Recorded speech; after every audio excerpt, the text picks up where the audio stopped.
हरियाणा की हर अपडेट के लिए बेल आइकन दबाएं और सब्सक्राइब करें STV हरियाणा न्यूज।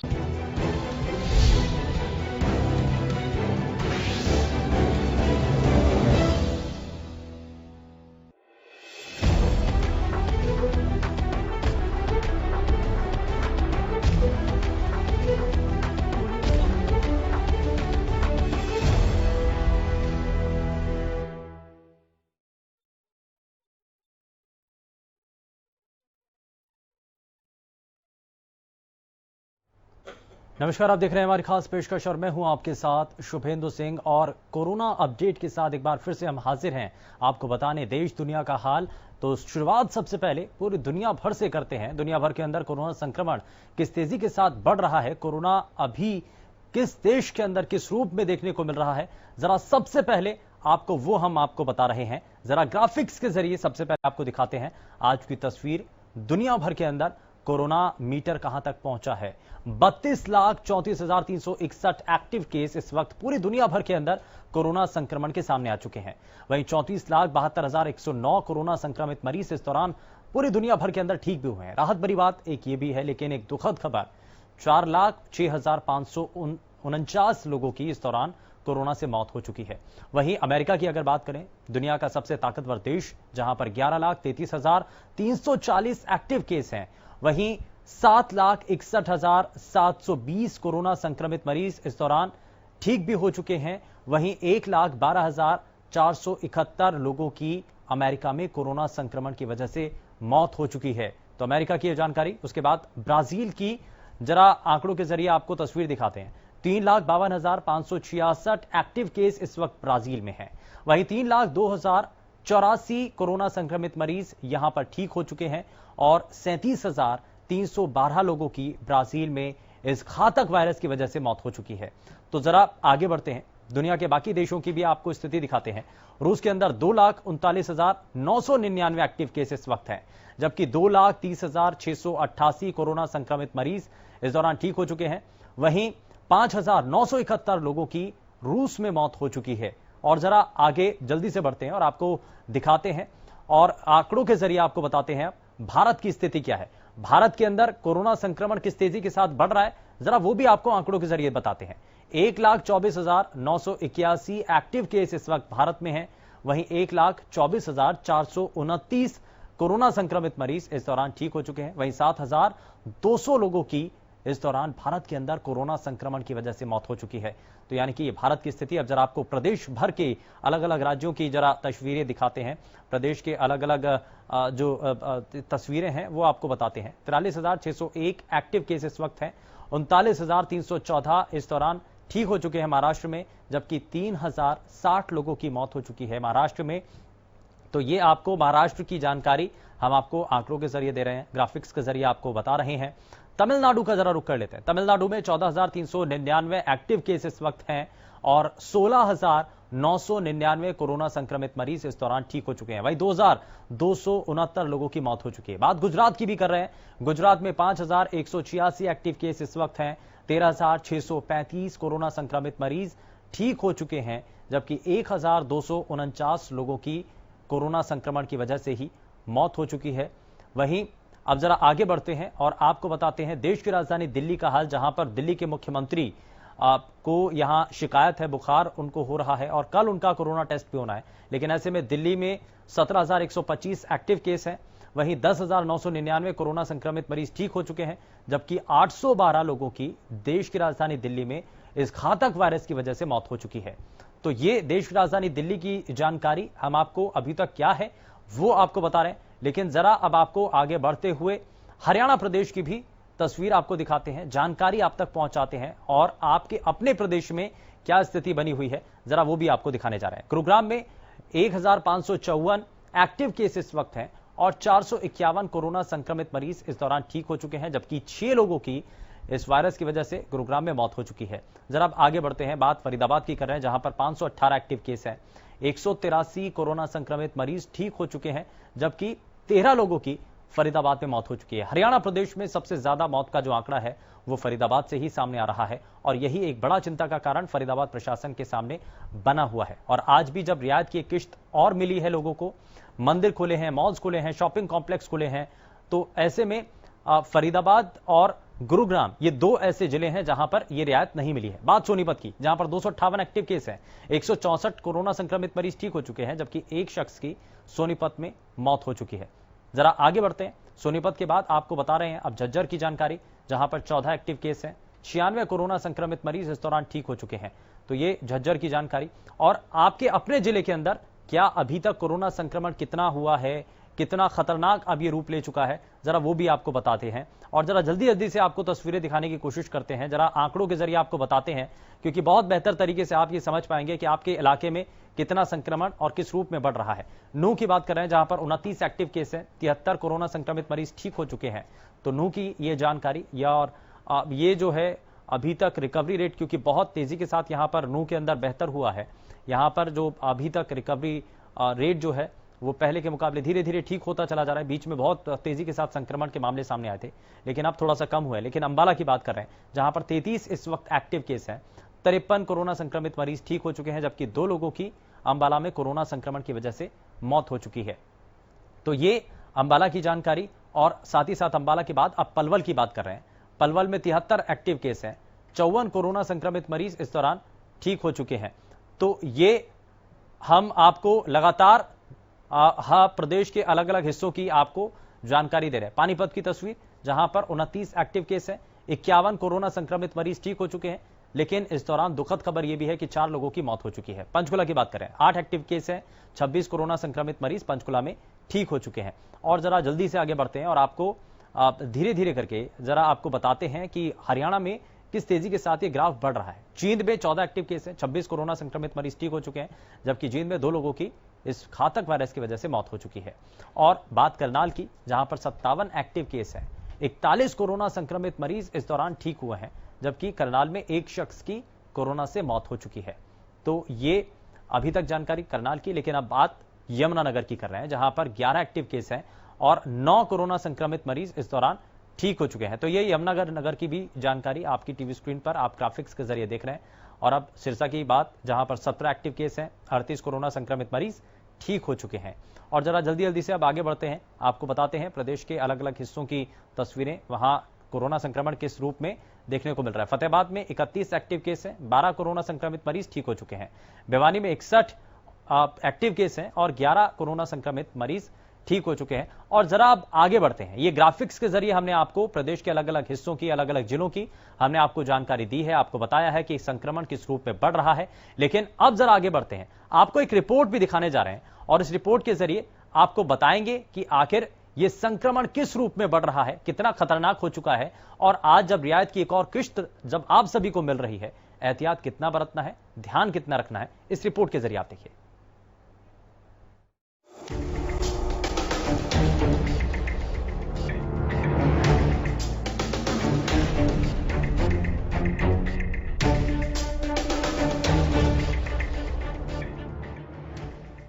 देश में कोरोना के मामले लगातार बढ़ते जा रहे हैं। सभी सरकारें अपने स्तर पर इसे रोकने की तमाम कोशिशें कर रही हैं, लेकिन कोरोना के मामलों पर लगाम नहीं लग पा रही। देश में कोरोना के मामले 2,56,000 को भी पार कर चुके हैं। देश में रोज करीब 10,000 मामले सामने आ रहे हैं। भारत में कोरोना पॉजिटिव केसों की कुल संख्या 2,56,611 पहुँच गई। अगर एक्टिव मामलों की बात करें तो अभी भी देश में कुल 1,25,381 मामले एक्टिव हैं। हालांकि राहत की बात यह है कि कोरोना से ठीक होने वालों का कुल आंकड़ा 1,24,095 हो गया, तो वहीं मरने वालों का कुल आंकड़ा देश में 7,135 पर पहुंच गया। देश के उन टॉप 5 राज्यों की बात करें जहां कोरोना ने अपने पैर पसारे हुए हैं, तो अभी भी वो 5 राज्य लगातार ऊपर ही हैं, जो बीते लंबे समय से टॉप 5 में थे। इनमें सबसे ऊपर अभी भी महाराष्ट्र ही है। तमिलनाडु दूसरे स्थान पर, तीसरे नंबर पर दिल्ली है, गुजरात चौथे स्थान पर है, तो वहीं राजस्थान 5वें पायदान पर है। तो वहीं हरियाणा की स्थिति में भी फिलहाल कोई सुधार नहीं होता दिख रहा। प्रदेश में कोरोना का आंकड़ा 4,500 को भी पार कर चुका है, जिनमें से बीते 24 घंटों में 142 नए मामले सामने आए हैं। प्रदेश में कोरोना मामलों की कुल संख्या 4,590 पहुंच गई। एक्टिव मरीजों की संख्या 3,081 है। कोरोना से ठीक होने वालों का कुल आंकड़ा 1,479 हो गया, तो वहीं मरने वालों का कुल आंकड़ा 30 पर पहुंच गया है। प्रदेश में गुरुग्राम में बीते 24 घंटों में सबसे ज्यादा केस सामने आए। गुरुग्राम में 24 घंटों में 89 नए मामले सामने आए हैं। गुरुग्राम के बाद 38 मामलों के साथ फरीदाबाद दूसरे स्थान पर है। गौरतलब है कि सरकार ने भी गुरुग्राम और फरीदाबाद में केसों की बढ़ती संख्या को देखते हुए धार्मिक स्थलों और मॉल्स के बंद रहने के फैसले को बरकरार रखा है। हालांकि राहत की बात यह है कि प्रदेश में रिकवरी रेट भी तेजी से बढ़ रहा है। Bureau report, Haryana news.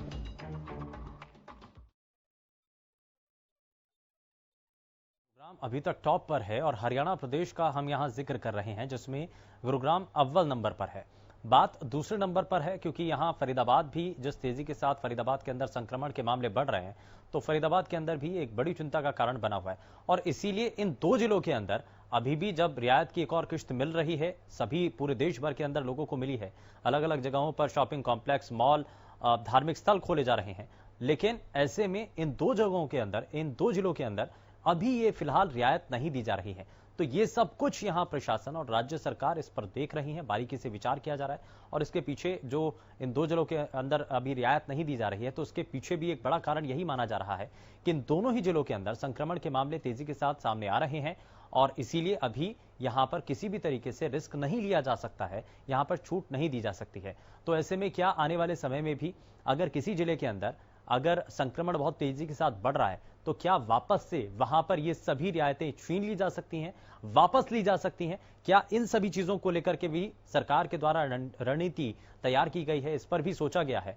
और जरा इसी को लेकर के हम समझ लेते हैं, जरा जान लेते हैं क्या इसको लेकर के जानकारी मिल रही है, क्योंकि बहुत सारे सवाल आपके जहन में भी होंगे। आप भी ये समझना चाह रहे होंगे कि क्या अभी तक जो सरकारों के द्वारा रणनीति तैयार की जा रही है, क्या वाकई में एक सही दिशा में सरकार चल रही है?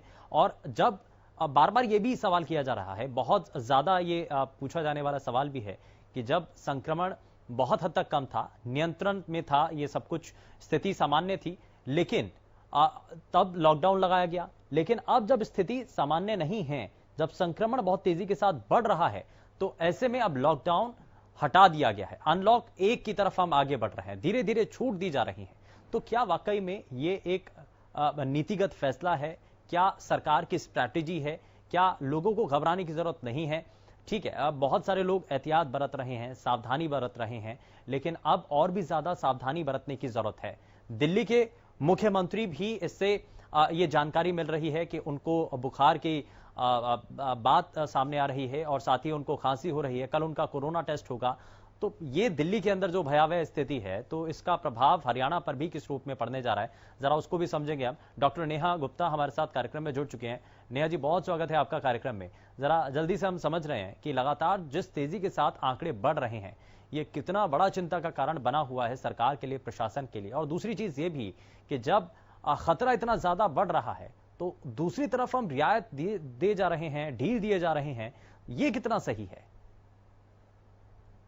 ये बात शुभेंदु, आप लोगों का जो भी आपने पूरी डेटा दिखाया है वो एकदम सही, ऑब्वियसली सही है। और इसके अलावा जो अभी पिछले एक हफ्ते और 10 दिन में जितने केसेस गुड़गांव में भी आने शुरू हुए हैं, वो बहुत ही ज्यादा है।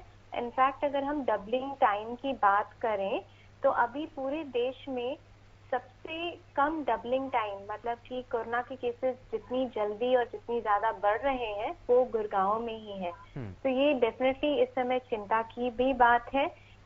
इसका ये मतलब होता है कि कम्युनिटी ट्रांसमिशन हो चुका है, और अब जो है, जब कम्युनिटी ट्रांसमिशन हो जाता है तो उस समय लॉकडाउन बहुत स्ट्रिक्ट रखना मतलब उसको रख के भी इतना फायदा नहीं होता है। बट इस समय सारी रिस्पॉन्सिबिलिटी हम लोगों पे आ जाती है कि हम अपने आप को कैसे बचा के रखें। तो इसीलिए इस समय ये हमारे लिए इम्पोर्टेंट है कि हम जो है, अगर जरूरत हो तभी बाहर निकले। सेम जो मंत्र हमारे लिए पहले थे 3 महीने पहले, वही मंत्र अभी भी है। कि आपको अगर जरूरत हो तभी आप बाहर निकलें, हमेशा पहन के निकलें, वाल्व वाला मास्क नहीं लगाएं, और आप जो है फ्रिक्वेंटली हैंड वॉशिंग कीजिए। सबसे इम्पोर्टेंट है, अगेन आप अगर किसी से मिल रहे हैं तो फिर 2 मीटर की दूरी बना के रखें। तो बस यही 4 मंत्र हैं जो अभी भी हमको कोरोना से बचाने में सबसे ज्यादा साबित हो लेकिन सकते हैं। ये तो सभी चीजें लोग बहुत हद तक समझ चुके हैं। लॉकडाउन के इस फेज में लोगों तक ये जानकारी पहुंची भी है, लेकिन सरकार कितना फोकस कर रही है? क्योंकि आप नीतिगत तौर पर अगर देखा जाए तो सरकार ये भी विचार करती है कि अगर ठीक है हम इस दिशा में आगे बढ़ रहे हैं, अगर यहाँ पर हमें फेलियर मिलता है तो हमारे पास दूसरा प्लान भी होना चाहिए। तो ABC जो प्लान अलग अलग होने चाहिए सरकार के पास। तो क्या आपको लगता है कि संक्रमण अभी भी जो बढ़ रहा है, अगर ऐसा ही बढ़ता रहा तो रिव्यू किया जाना चाहिए, जो अभी तक छूट मिल रही है उसमें भी वापस ली जानी चाहिए, ताकि संक्रमण जिस तेजी के साथ बढ़ रहा है उसको एक बार देखा तो जाए, समझा जाए कि छूट जो हम दे रहे हैं वो घातक साबित हो रही है हमारे देश की जनता के लिए? डेफिनेटली, लाइक अगर छूट जब दी जाती है, जैसे कि सिर्फ यहीं पे नहीं, इनफैक्ट यहाँ से भी उत्तराखंड या बाकी जगहों पे भी केसेस बहुत ज्यादा हो गए हैं। वो इसलिए भी हुए कि आई थिंक लोगों ने ट्रैवल किया, और कई बार हमने भी देखा कि जिनको कोविड पॉजिटिव थे वो उन लोगों ने एक प्लेस से दूसरे प्लेस पे ट्रैवल किया, और उसकी वजह से ही ज्यादातर केसेस और भी ज्यादा बढ़ गए। तो डेफिनेटली रिस्ट्रिक्शंस तो होने ही चाहिए, और वही जो बहुत जरूरी हो उसी में मतलब वहीं पे ढील देनी चाहिए। रिस्ट्रिक्शंस तो डेफिनेटली ऐसा नहीं कह सकते कि हाँ आप सब कुछ खोल दें। मेरे ख्याल से डेफिनेटली रिस्ट्रिक्टेड तो होना ही चाहिए, और अभी भी है। लोग काफी समझ, लाइक गुड़गांव में भी, बट ठीक ये है कि कम्युनिटी इसमें मैं नेहा जी एक चीज और पूछना चाह रहा हूँ। हम लगातार अपने सभी दर्शकों तक जानकारी पहुंचाने की कोशिश करते हैं। आप लॉकडाउन के समय में हमने अपने सभी दर्शकों को बताया, क्योंकि वो घरों पर थे तो ज्यादा उतना खतरा नहीं था, क्योंकि अपने घरों तक ही सीमित थे। लेकिन अब तो वापस से नौकरी पर जाने लगे हैं लोग, अब लोगों के संक्रमित होने का खतरा बढ़ चुका है। तो जब वो अपने ऑफिस पहुंचे तो किन किन चीजों का उनको ध्यान रखना है, सोशल डिस्टेंसिंग का कैसे उनको पालन करना है? मास्क तो लगाकर रख रहे हैं, हर कोई चाहता है कि वो एहतियात से रहे, लेकिन क्या क्या और चीजें हैं ऑफिस में पहुंचने के बाद या अपने संस्थान में पहुंचने के बाद, या अगर कोई स्टूडेंट है तो वो अगर कहीं पढ़ने के लिए जा रहा है, या फिर कोई भी शख्स जो बाहर निकल रहा है घर से, अब उनको क्या क्या चीजों का ध्यान रखना होगा? देखिए, सबसे ज्यादा तो इनफैक्ट जो अभी रिसेंटली डेटा भी आया है CDC से, वो ये है कि अगर आप आउटडोर हैं या फिर प्रॉपरली वेंटिलेटेड प्लेस में है, आउटडोर जगह पे कोरोना के संक्रमण के चांसेस कम होते हैं। क्लोज्ड स्पेसेस, ऑफिसेस, लिफ्ट, इन सब जगहों पे क्योंकि वेंटिलेशन उतना अच्छा नहीं होता है, इसलिए सबसे ज्यादा संक्रमण होने के चांसेस हो जाते हैं। तो अब जो है, जब हम हॉस्पिटल या फिर ऑफिस जाएंगे तो फिर सबसे इम्पोर्टेंट है कि आप ऑफिस में भी पहले की तरह अपने कलीग्स के साथ में ग्रुप बना के ना बैठें। आपको सोशल डिस्टेंसिंग 2 मीटर का पालन करना है। अगर आपको डिस्कशन करना है तो आप प्लीज अपने मोबाइल से वर्चुअल कॉल कीजिए, वो हमेशा बेटर है। जरूरी नहीं है कि एक रूम में ही बहुत सारे लोग हो तभी आप डिस्कशन करें। वही चीज आप वर्चुअल आजकल की टेक्नोलॉजी के माध्यम से कर सकते हैं।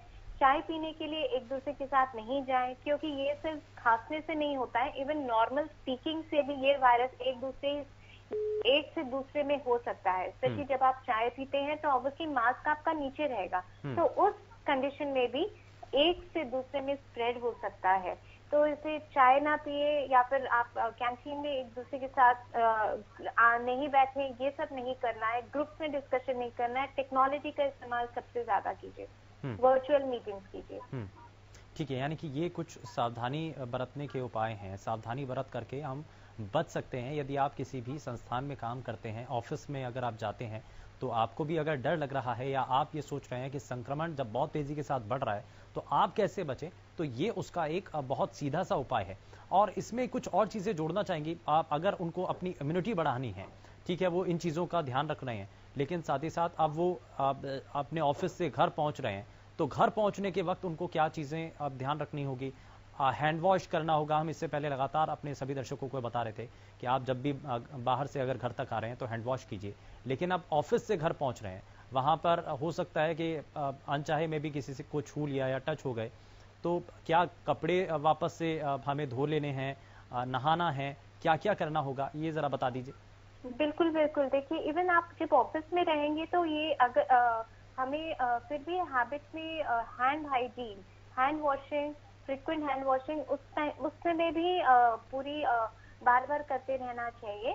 15 से 20 मिनट या 20 से 30 मिनट के अंतर्गत में। और इसके अलावा जब आप घर आए तब भी अभी हम डॉक्टर की यही सलाह रहेगी कि आप घर आते ही अपने जूते बाहर उतारें, उसके बाद सीधा वॉशरूम में जाएं, पूरा आप हेड बाथ लीजिए, अपने कपड़े अलग धोएं जो भी बाहर से अंदर आ रहा है। तो और उसी के बाद में फिर आप घर वालों से आप मिलिए। इनफैक्ट अगर आपकी कार की चाबी भी है वो भी आप थोड़ा अलग रखें। जितनी चीजें हो सकती हैं अगर आप कार में ही रख सकें वही बेटर है, और कम से कम चीजें घर पे लेके आए और हैंड वॉशिंग कीजिए, और फुल बाथ लेने के बाद ही फिर आप अपने परिवार वालों के साथ में फिर से घुल मिल सकते हैं। गर्मी का भी समय है और बदलता हुआ मौसम भी है, बारिश भी हो रही है, तो ऐसे में अगर कोई भी शख्स देर रात यदि या देर रात जाकर के अगर नहाता है या सुबह के समय अगर नहा रहा है और एक दिन में 2 या 3 बार उसको नहाना पड़ रहा है, तो क्या ये बदलते हुए मौसम में ठीक है? कहीं ऐसा तो नहीं कि अच्छा करने के चक्कर में या कोरोना से बचने के चक्कर में वो अपना स्वास्थ्य और खराब कर लें? हाँ डेफिनेटली, मतलब ये रिस्क तो है ही शुभेंदु, जो आपने बहुत ही अच्छे से रेज भी किया है। बट इसमें भी दोनों को बैलेंस करना ही होगा। और इसके बाद में कई बार जो हमारे घरेलू चीजें बोलते हैं कि आप गर्म पानी पीजिए, और इसके अलावा ग्रीन टी पी लीजिए, या नहाने के बाद में अगर ऐसा लगता है कि ठंड है तो फिर आप शहद भी आप खा सकते हैं, थोड़ा सा 1 चम्मच। इसके अलावा बाकी इम्यूनिटी बढ़ाने के लिए सबसे इम्पोर्टेंट देखिए विटामिन डी का तो साइंटिफिक लिटरेचर में भी एस्टैब्लिश्ड रोल है।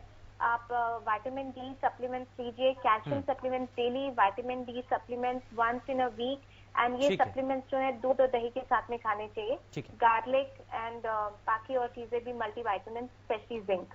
ठीक है, तो ये सभी चीज़ें हैं जो आपको इस दौरान जो है अपनानी होंगी। बहुत शुक्रिया नेहा जी, आप हमारे साथ कार्यक्रम में जुड़े और आपने बहुत सारी बातों को साझा किया है और जागरूक किया है, हमारे सभी दर्शकों को बताया है कि कैसे इस दौरान उनको बच करके रहना होगा, क्योंकि महामारी बहुत तेज़ी के साथ बढ़ रही है। तो ऐसे में एहतियात ही एक ऐसा उपाय है जो कि आप जिसको बरत करके आप इस घातक महामारी से बच सकते हैं। फिलहाल के लिए बस उतना ही। नमस्कार।